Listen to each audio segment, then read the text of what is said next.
సముద్ర గర్భంలో అనంతమైన నీటిలో చాలా కాలం క్రితం సిరాల అనే అందమైన మత్స్యకన్య ఆక్వేరియా అనే రహస్య సామ్రాజ్యంలో నివసించేది. ఆ సామ్రాజ్యాన్ని చుట్టుముట్టి ఉండేది గాఢ నీలి సముద్రం. అది ఒక అద్భుతాలతో నిండి ఉన్న మాయలోకంలా ఉండేది. కాలానికి అందని మర్మమయమైన ప్రదేశం. సిరాల వద్ద ఒక జాదూ ముత్యం ఉండేది. అది ఆమె జాతిలో అత్యంత కోరికగా ఉండే రత్నం. ఆ ముత్యం కోరికలను నెరవేర్చగల శక్తిని కలిగి ఉండేది. అదే ఆక్వేరియా అందం మరియు శక్తికి మూలసారం.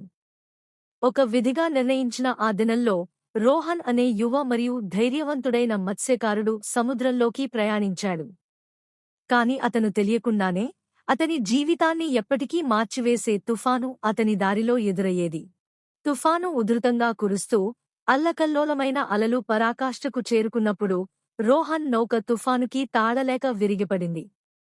అతను ఆ నౌకలోని ఓ విరిగిన ముక్కను పట్టుకుని నీటిలో తేలుతూ ఉండగా అది ఆక్వేరియాకు సమీపంగా వచ్చేసింది. సిరాల సహానుభూతి మరియు ఆశ్చర్యంతో నిండిన స్వభావంతో రోహన్ను ఆ స్థితిలో కనుగొంది.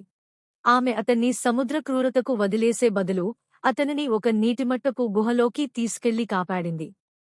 తన చర్యలకు ఏమి మూల్యం ఉండబోతుందో సిరాలకి బాగా తెలుసు, ఎందుకంటే ఆక్వేరియాలో మనుషులకి కఠిన నిషేధం ఉంది. అయినా ఆ రోజులకు తర్వాతగా రోహన్ కోలుకుంటూ ఉండగా ఆ ఇద్దరి మధ్య ఆశించని విధంగా ఒక స్నేహ బంధం వికసించింది. వారు తమ తమ కథలను పంచుకున్నారు. పైన మనుషుల ప్రపంచంలోని అద్భుత అనుభవాలు, అలల క్రింద ఉండే మాయాజాలపు జీవితం గురించి సిరాల చెప్పిన కథలు.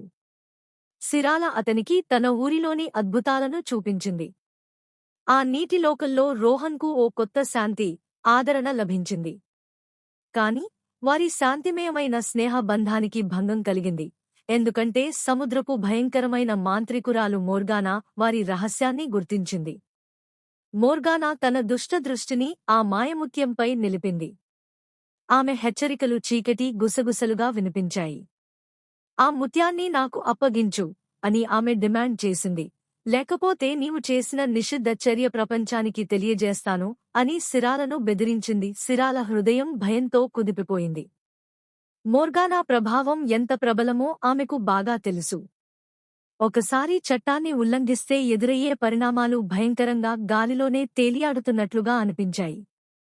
అయితే రోహన్తో ఏర్పడిన బంధం కూడా ఆ మాయాజాలం ఎంతగానో ఆకర్షించగల శక్తిలా ప్రబలంగా మారింది. ఈ సంక్లిష్ట పరిస్థితుల్లో సిరాల ఓ దారిచెంగుటలో నిలిచింది. రోహన్ను రక్షించాలంటే ఆక్వేరియాలోని మాయ మరియు శాంతిని ప్రమాదంలోకి నెత్తికెత్తినట్టే అవుతుంది. ఆక్వేరియాను కాపాడాలంటే ఆమె కొత్తగా పొందిన ఆ స్నేహాన్ని త్యాగం చేయాల్సి వస్తుంది. మోర్గానా తన లోభంతో నిండిన వేళ్లతో ఆ మాయముత్యాన్ని అందుకోబోయే సమయంలో సిరాల తన మోసాన్ని వెల్లడించింది. ఆమె నిజం మరియు నమ్మకంతో వచ్చిన ధైర్యంతో మోర్గానాను ఎదుర్కొంది. మోర్గానా పట్టు నశించిపోయింది. ఆమె చేసిన మాయలే తిరిగి ఆమెను గాయపరిచాయి. ఆమె వెనక్కి తగ్గింది. చివరకు సిరాల తన ముత్యాన్ని కూడా కాపాడింది. రోహన్తో ఉన్న స్నేహాన్ని కూడా రక్షించింది. ఆక్వేరియాలోని మాయాజాలం చెడకుండా నిలిపింది. అలాగే రోహన్ను మోర్గానా కోపానికి అందకుండా సురక్షితంగా దాచింది. వారు ఒకరిని ఒకరు విడిచిపెట్టాల్సి వచ్చినా తమ హృదయాల్లో శాశ్వతంగా నిలిచిపోయే మధుర జ్ఞాపకాలను మోసుకుంటూ వెళ్లారు. అది ధైర్యం మరియు ఆశతో జన్మించిన స్నేహానికి నిదర్శనంగా ఆ అనంతమైన సముద్రపు మాయాజాలపు జలాలలో చిరస్థాయిగా మెరవుతూనే ఉంటుంది.